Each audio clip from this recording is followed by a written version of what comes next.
और मेरे बुजुर्ग, मेरे भाई। सबसे पहले तो मैं बोल रही हूँ कि गाना नहीं आता, मैं सिर्फ एक्ट्रेस हूँ, इसीलिए मैं इनकी तरफ देख रही थी कि मैं गाना कहाँ से गाऊंगी, मुझे गाना नहीं आता। तो आज मैं बहुत अपने आप को अच्छा महसूस हो रहा है कि अंदर आज मेरे को इतना सम्मान दिया जा रहा है, क्योंकि मैं किसान आंदोलन का एक हिस्सा हूँ। और मेरे लिए बहुत बड़े शब्द यूज़ किए गए, नेता। मैं नेता तो बन नहीं सकती, क्योंकि मैं झूठ नहीं बोल सकती, क्योंकि नेता ज़्यादातर पॉलिटिक्स का मतलब भी पॉलिटिक्स होता है, झूठ बोल के बात करनी, सो हम नहीं कर सकते। हम कलाकार हैं, दिल के साफ रहते हैं, जो लगता है मुंह पे बोल देते हैं। सो आज मैं बहुत ही ज़्यादा अपने आप को लकी महसूस कर रही हूँ कि अच्छा महसूस हो रहा है कि आज इतने बड़े छोटू राम जी के जन्मदिन के ऊपर मेरे को हर जगह पे बुलाया गया, और इतने बड़े हमारे सम्मान, जिनको इतना सम्मान दिया जाता है, जिनको किसानों का मसीहा कहा जाता है, और जिन्होंने किसानों के लिए हमेशा अपनी आवाज़ बुलंद की है, भाखड़ा नंगर डैम से लेकर कितनी सारी चीज़ें, अनगिनत चीज़ें हमारे किसानों के लिए की है। और आज वही किसान आंदोलन के बीच में उनका जन्मदिन आया।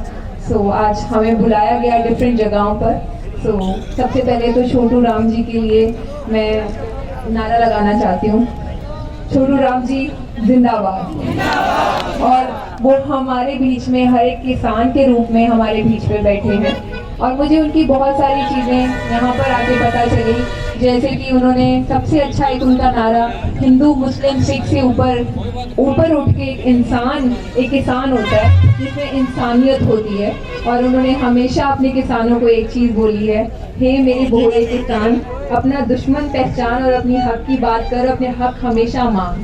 तो ये हमारे किसानों को हमेशा से अपने हकों को पहचानना चाहिए और अपने दुश्मन को पहचानना चाहिए, ज़्यादातर पॉलिटिशियंस को। आई बिलीव तो अब तो सबको समझ लग चुकी है, क्योंकि हमारे बुजुर्गों को, हमारी माँओं को इस आंदोलन के दौरान जो ठंड में बैठना पड़ा है, और सारे हम इकट्ठे हरियाणा और पंजाब मिलजुल कर इस आंदोलन में अपने किसानी बिलों की मांग लेकर बैठे हैं। और धन्यवाद करती हूँ कि आपने, हरियाणा ने छोटे भाई की तरह एक हमारे पंजाब का साथ दिया है। तो हाथ जोड़कर धन्यवाद करती हूँ। और रोज़ हमें आप लस्सी पहुँचाते हो, मक्खन पहुँचाते हो, मतलब सच में इतना अपना आपने दूध भी रोक दिया। आप दूध, नहीं तो लोग पैसे कमाते हैं दूध देकर, बट आपके गांव से इतना दूध भी आता था। और सारे पंजाब के भाईचारे के साथ आपने पंजाब और हरियाणा भाईचारा जिंदाबाद।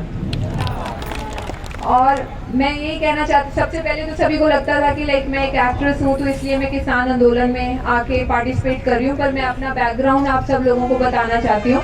मेरे पिता भी किसान आबू थे, और जिनसे मैं सीख ली है। आज मेरी आवाज़ में आई थिंक उनके ही अक्ष आपके सामने खड़ा है, क्योंकि उन्होंने बचपन से ही उनको मैंने देखा नहीं, बट उन्होंने एक चिट्ठी लिखी थी मेरे लिए, जिसमें उन्होंने मुझे कुछ शब्द लिखे थे कि ना तो हिंदू बनना, ना तो मुस्लिम बनना, ना तो सिख बनना, पर सबसे ऊपर उठ के एक इंसान बनने की कोशिश करना मेरी बच्ची। और हमेशा मेरे किसानों के लिए, मेरे मजदूरों के लिए अपनी आवाज़ को बुलंद करना। तो मैं हमेशा से, बचपन से तो मैं किसान रैलीज देखती थी, और देशभक्त यादगार हॉल में भी जाती थी, गदरी बाबों के मेलों में भी जाती थी, और उनकी बरसी भी मनाई जाती थी। फिर मैं सोचती थी कि कोई कैसा दिन आएगा कि मैं भी उनका एक जो सपना होता है एक बाप का, कि मैं उनका पूरा कर सकूंगी अपने किसानों की सेवा करके।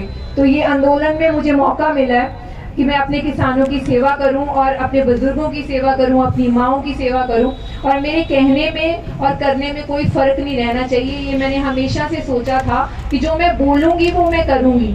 चाहे मैंने 26 तारीख को बोला था कि अगर मैं 26 तारीख को सबसे पहले सबसे आगे जाऊंगी, अगर कोई भी दुर्घटना होती है मेरे बुजुर्गों के साथ या मेरी माँओं के साथ, सबसे पहली गोली मेरे ऊपर लगेगी, फिर किसी और के ऊपर जाएगी। और वो मैंने करा भी था। जो टिकरी बॉर्डर पे सारे मेरे साथ थे, सभी को पता है कि मैं टिकरी बॉर्डर के संयुक्त किसान मोर्चे की सबसे आगे गाड़ी पे बैठ के सबसे आगे गई थी, क्योंकि मेरा हमेशा ये मानना है कि आपको, अगर आप बोलते हो, वो आपको करना चाहिए।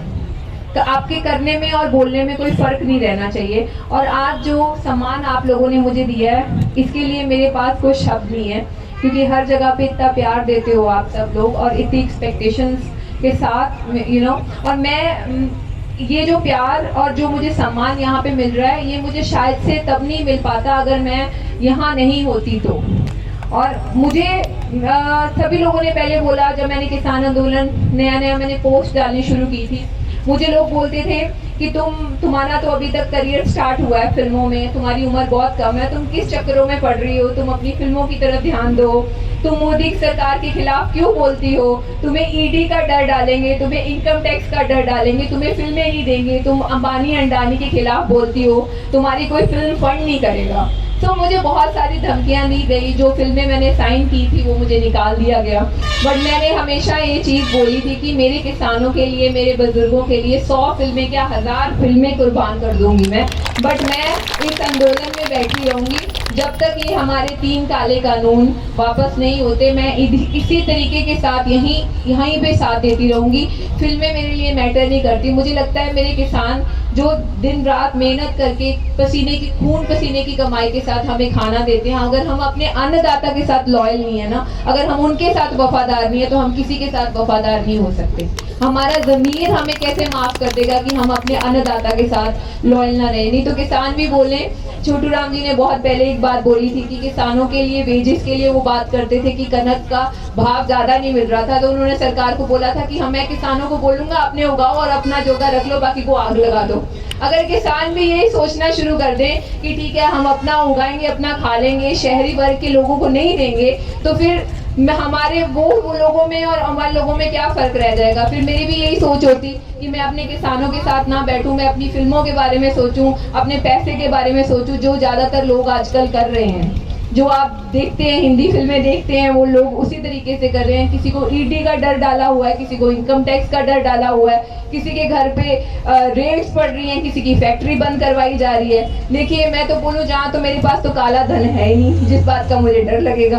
और बहुत सारे लोग ये बोल रहे हैं तो कॉमरेड की बेटी है, तो कॉमरेडों के पास क्या होता है भाई? कुछ नहीं होता। उनके पास अच्छी बातें होती हैं और ये बातें होती हैं कि हिंदू सिख मुस्लिम से ऊपर उठ के कोई बात करो भाई। मैं तो भाईचारा लेके चलने की हमारी बात होती है। अगर मुझे इस वजह से कॉमरेड बोला जाता है तो चलो ठीक है, मैं कॉमरेड सही, क्योंकि अगर मुझे नहीं पता कॉमरेड की असल परिभाषा क्या होती है। मैंने सुना है कि भगत सिंह कॉमरेड थे, मैंने सुना है कि हमारे पहले गुरु नानक देव जी कॉमरेड थे।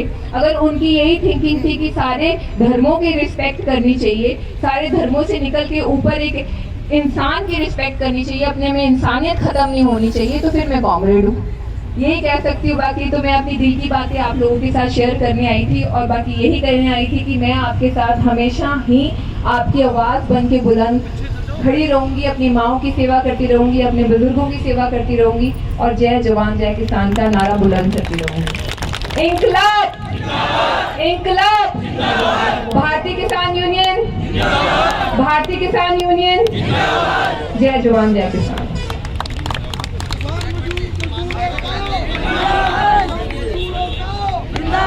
बहुत बहुत धन्यवाद सोनिया मान जी का, जिन्होंने इस आंदोलन के लिए अपना भविष्य दांव पर लगा दिया। इससे बड़ा कोई आंदोलन नहीं हो सकता। तो मैं अनुरोध करूंगा, हमारे बीच में सोनिया मान जी आई हैं, इनका सम्मान करेंगे। सबसे पहले बलबीर कौर जी हैं, ये सरोपा भेंट करके इनको सम्मान कर रहे हैं।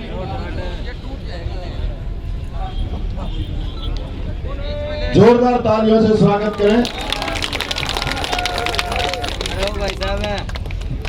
इनके बाद